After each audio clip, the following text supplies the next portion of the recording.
Good morning students. मैं आपकी हिंदी पाठ्य पुस्तक से पाठ 5 मिठाई वाला शीर्षक पाठ पढ़ाऊँगी। तो बच्चों, ये पाठ भगवती प्रसाद वाजपेयी के द्वारा लिखित एक गद्यांश है, यानी एक कहानी है। और सबसे पहले मैं ये बताना चाहती हूँ कि इस पाठ को हम 3 पार्ट में पढ़ेंगे, यानी 3 भाग में पढ़ेंगे। पहले व दूसरे भाग में हम इस कहानी को पढ़ेंगे और तीसरे भाग में हम इसके प्रश्न उत्तर को देखेंगे। तो आइए हम इस पाठ को पढ़ते हैं और आप इसे ध्यान से सुनेंगे। बहुत ही मीठे स्वरों के साथ वो गलियों में घूमता हुआ कहता, बच्चों को बहलाने वाला, खिलौने वाला। इस अधूरे वाक्य को वो ऐसे विचित्र किंतु मादक मधुर ढंग से गाकर कहता कि सुनने वाले एक बार अस्थिर हो उठते। उसके स्नेहाभिषिक्त कंठ से फुटा हुआ गान सुनकर निकट के मकानों में हलचल मच जाती। तो बच्चों, यहाँ पे बताया गया है कि एक मिठाई वाला था और वो बहुत ही मीठे स्वरों के साथ गलियों में घूमता हुआ कहता है, बच्चों को बहलाने वाला, खिलौने वाला। और इस अधूरे वाक्य को वो ऐसे विचित्र ढंग से कहता कि उसके मादक मधुर ढंग से गाकर कहता तो सुनने वाले एक बार स्थिर हो उठते और उसके स्नेहाभिषिक्त कंठ से फुटा हुआ गान सुनकर मकानों में हलचल मच जाती। यानी कि लोग जो हैं उसके स्वर को सुनते ही क्या हो जाते, बेचैन हो जाते। छोटे छोटे बच्चों को अपनी गोद में लिए युवतियां चिकों को उठाकर छज्जों पर नीचे झांकने लगती। और इस तरीके से जो युवतियां हैं वो अपने छोटे छोटे बच्चों को गोद में उठा लेती और चिकों को उठाकर वो छज्जों के नीचे झांकने लगती। गलियों और उनके अंतर्व्यापी छोटे छोटे उद्यानों में खेलते और इठलाते हुए बच्चों का झुंड उससे घेर लेता और तब वो खिलौने वाला वहीं बैठकर खिलौने की पेटी को खोल देता। तो बच्चों, जब ये आवाज़ देता कि बच्चों को बहलाने वाला, खिलौने वाला, तो युवतियों में हलचल मच जाती और सारी युवतियां जो है अपने बच्चों को गोद में लेकर और चिकों को उठाकर छज्जों पर से नीचे झांकने लगती।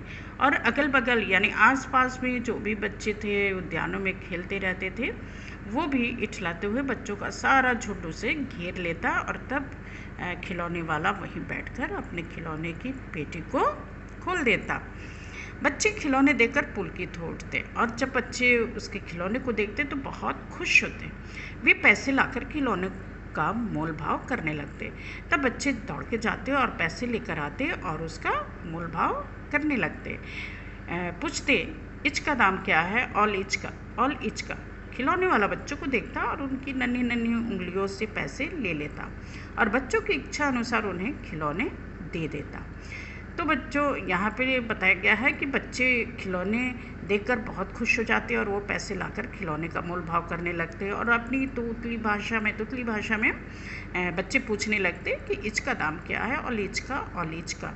तो खिलौने वाला बच्चों को देखता और उनकी नन्ही नन्ही उंगलियों से पैसे ले लेता और उनकी इच्छा अनुसार उन्हें खिलौने दे देता। खिलौने लेकर फिर बच्चे उछलने कूदने लगते और तब फिर खिलौने वाला उसी प्रकार गाकर कहता, बच्चों को बहलाने वाला, खिलौने वाला। सागर की हिलोर की भांति उसका यह मादक गान गली भर के मकानों में इस ओर से उस ओर तक लहराता हुआ पहुंचता और खिलौने वाला आगे बढ़ जाता।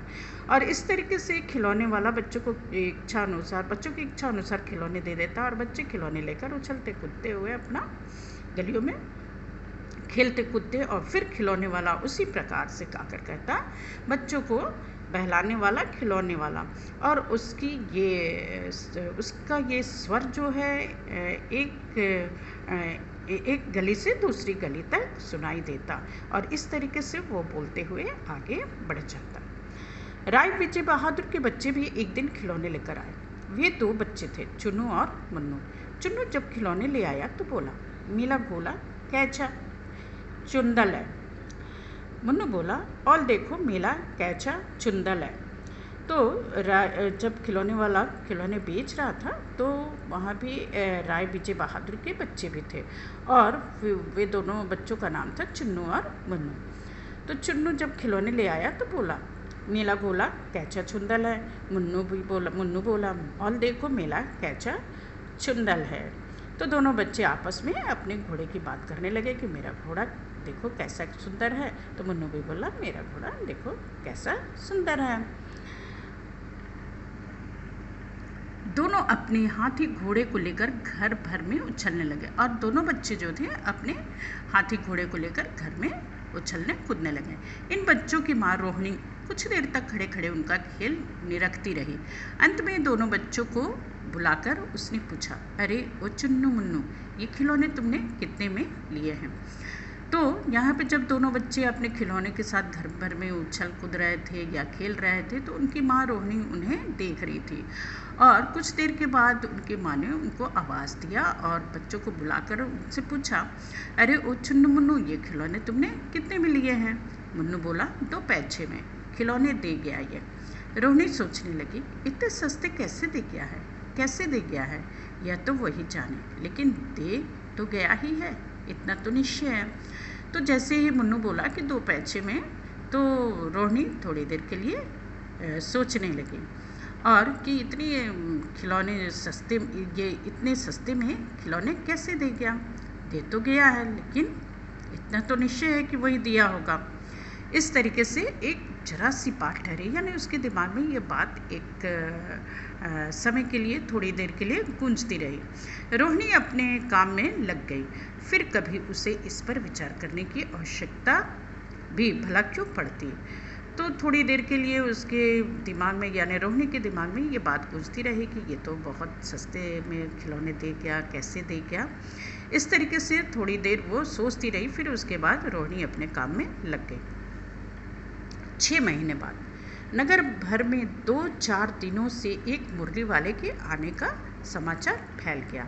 अब 6 महीने के बाद फिर नगर में 2-4 दिनों से एक मुरली वाले के आने का समाचार फैल गया।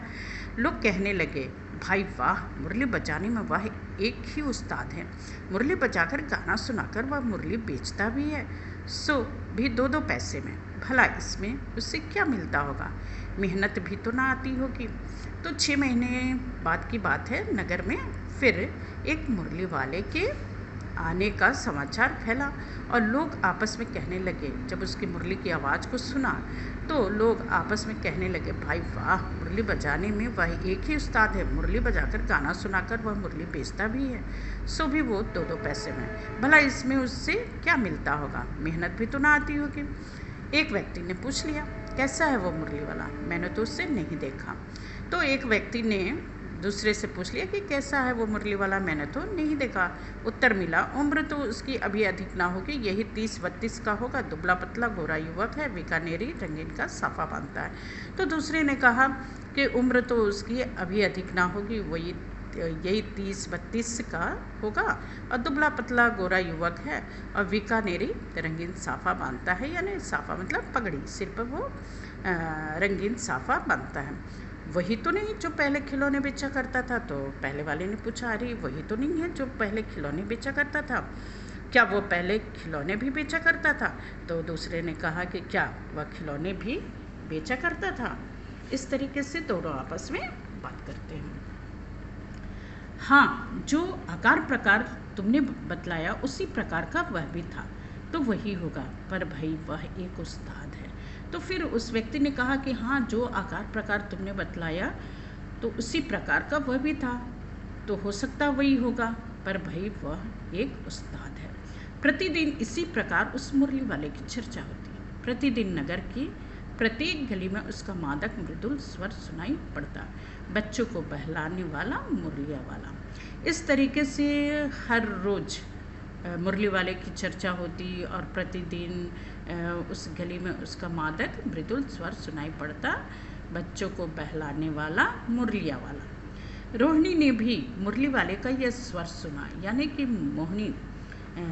रोहिणी जो थी वो मुरली वाले के इस स्वर को उसने सुना। तुरंत ही उसे खिलौने वाले का स्मरण हो आया, यानी कि जैसे ही उसने बच्चों को बहलाने वाला मुरलिया वाला मृदुल स्वर में इस बात को सुना तो रोहिणी को याद आया कि इसी तरीके से वो खिलौने वाला भी बोलता था। उसने मन ही मन कहा, खिलौने वाला भी इसी तरह गा कर खिलौने बेचा करता था। रोहिणी उठकर अपने पति विजय बाबू के पास गई। जरा उस मुरली वाले को बुलाओ तो चुन्नू मुन्नू के लिए ले लूँ, क्या पता यह फिर इधर आए ना आए। वे भी जान पड़ता है कि पार्क में खेलने निकल गए हैं। तब रोहिणी ने अपने पति विजय बाबू को उठाया और उसके पास गई और बोली कि ज़रा उस मुरली वाले को बुलाओ तो चुन्नू मुन्नू के लिए खिलौने ले लूँ, क्या पता यह इधर फिर आए या ना आए, और लगता है कि बच्चे भी पार्क में खेलने निकल गए हैं। विजय बाबू एक समाचार पत्र पढ़ रहे थे। उसी लिए वे दरवाजे पर आकर मुरली वाले से बोले, क्यों भाई, किस तरह देते हो मुरली? तो विजय बाबू, जब रोहिणी ने अपने पति विजय बाबू से कहा कि ज़रा मुरली वाले को बुलाओ, चुन्नू और मुन्नू के लिए खिलौने ले लूँ, तो विजय बाबू उस समय समाचार पत्र पढ़ रहे थे और उससे लिए हुए वे दरवाजे पर आकर मुरली वाले से बोले, क्यों भाई, किस तरह देते हो मुरली? किसी की टोपी गली में गिर पड़ी, किसी का जूता पार्क में छूट गया और किसी की सोथनी यानी पैजामा ही ढीली होकर लटक आई है।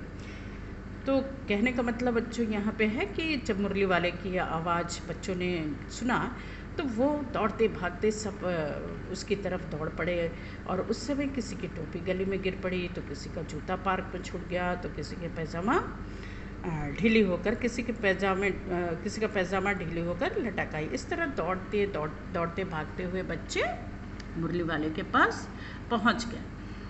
एक स्वर से सब बोल उठे, अम्बी लेंदे मुरली और अम्बी लेंदे मुरली।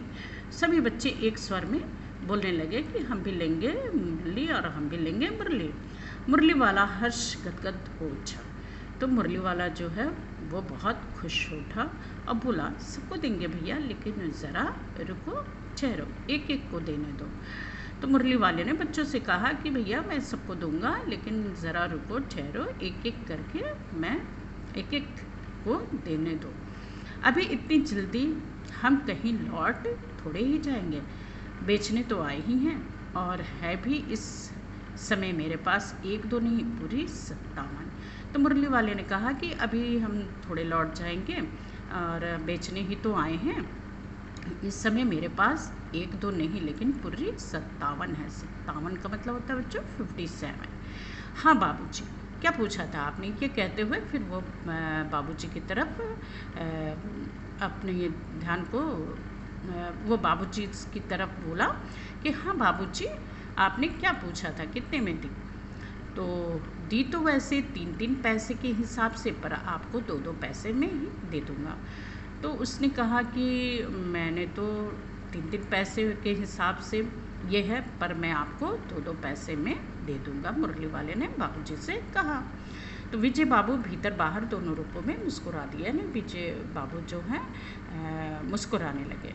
मन ही मन कहने लगे, कैसा है, देता तो सबको इसी भाव से है, पर मुझ पर उल्टा एहसान लाद रहा है। फिर बोले, तुम लोगों को झूठ बोलने की आदत होती है, देते होगे सभी को 2-2 पैसे में, पर एहसान का बोझा मेरे ही ऊपर लाद रहे हो।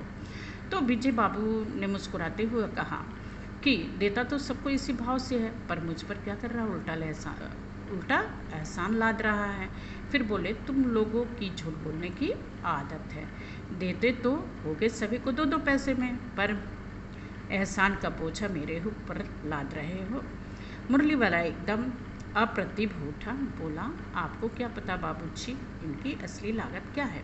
यह तो ग्राहकों का दस्तूर है कि दुकानदार चाहे हानि उठाकर चीज़ क्यों ना बेचे, पर ग्राहक यही समझते हैं दुकानदार मुझे लूट रहा है। तब मुरली वाले ने बाबूजी से कहा कि यह तो ग्राहकों का दस्तूर है, दुकानदार चाहे जितना भी हानि उठाकर चीज़ को क्यों ना बेचे, ग्राहक यही समझते हैं कि दुकानदार मुझे क्या कर रहा है, लूट रहा है। आप भला काहे को विश्वास करेंगे, लेकिन सच पूछे तो बाबूजी असली दाम 2 ही पैसा है। तो मुरली वाले ने कहा कि आप भला काहे को विश्वास करेंगे बाबूजी, लेकिन सच पूछिए तो ये असली दाम 2 ही पैसा है। आप कहीं से 2 पैसे में ये मुरली नहीं पा सकते। मैंने तो पूरी 1000 बनवाई थी, तब मुझे इस भाव में पड़ी। तो उसने बताया कि मैंने इसको 1000 में बनवाई थी, इसलिए ये मुझे मतलब मुझे इस भाव में पड़ी है। विजय बाबू बोले, अच्छा मुझे ज़्यादा वक्त नहीं, जल्दी से दो और 2 ठो निकाल दो। तो मुरलियाँ लेकर विजय बाबू फिर मकान के भीतर पहुंच गए। मुरली वाला देर तक उन बच्चों के झुंड में मुरलियाँ बेचता रहा। उसके पास कई रंग की मुरलियाँ थी। बच्चे जो रंग पसंद, मुरली वाला उसी की रंग मुरली निकाल देता। यह बड़ी अच्छी मुरली है, तुम यही ले लो बाबू। राजा बाबू, तुम्हारे लायक तो बस ये है। हाँ भैया, तुमको वही देंगे, ये लो। तुमको ऐसी वैसी ही चाहिए ना? यह नारंगी रंग की, अच्छा वही लो। ले आए पैसे, अच्छा यह लो, तुम्हारे लिए मैंने पहले ही से ये निकाल रखी है। तुमको पैसे नहीं मिले, तुमने अम्मा से ठीक तरह पैसे मांगे ना होंगे। धोती पकड़कर पैरों में लिपट कर अम्मा से पैसे मांगे जाते हैं बाबू। हाँ फिर जाओ, आपकी बात मिल जाएंगे। 2 अन्नी है, क्या हुआ? तो लो पैसे वापस लो। ठीक हो गया ना हिसाब, मिल गए पैसे। देखो मैंने तरकीब बताई। अच्छा अब तो किसी को नहीं लेना है, सब ले चुके। तुम्हारी माँ के पास पैसे नहीं हैं, अच्छा तुम यह लो। अच्छा तो अब मैं चलता हूँ। इस तरह मुरली वाला फिर आगे बढ़ गया। तो बच्चों यहाँ पे देखते हैं कि बहुत बच्चों के पास पैसे थे, लेकिन वहाँ एक बच्चे के पास पैसा नहीं था और वो वहीं खड़ा मुरली वाले को देख रहा था। तो मुरली वाले ने उसको एक मुरली बिना पैसे की दे दी। चलो, तुम्हारी माँ ने तुमको पैसे नहीं दिए, हो सकता है तुम्हारी माँ के पास पैसे नहीं होंगे, तो अच्छा तुम भी ये ले लो।